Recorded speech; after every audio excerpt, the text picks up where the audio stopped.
This same job.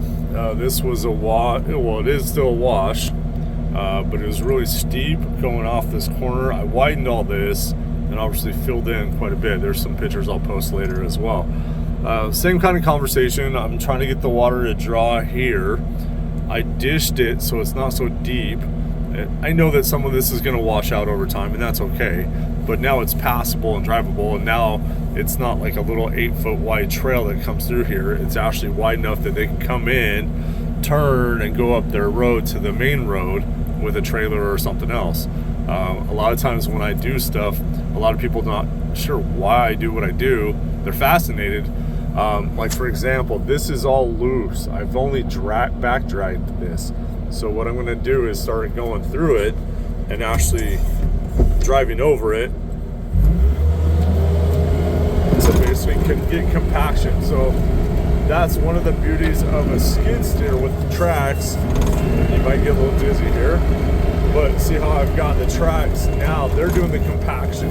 So most skid steers do a 4 to 5 psi roughly compaction, which is really good. Otherwise, you're gonna have to wait for rain, you're gonna have to drive all over this, so I can kind of speed up the process. This is like the third round of me going over this and adding more dirt as I leveled the other area I worked on. But this will give it some compaction, that way they can drive over it immediately. They don't have to wait for anything else to happen.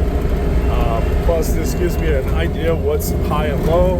I can either add some more dirt, I can scrape it a little bit even more, change a little bit more of the contour.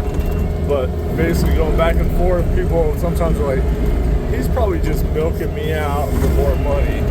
But the reality is, this is how we get our compaction. So when I go over this, you'll see that I'll probably sink, because this is pretty thick here. Dropped a little bit on this edge, but look how much went down just from me driving over it. So again, this is why compaction is actually important. This will also give it a little bit more resistance to when the water flow later this week when it starts raining.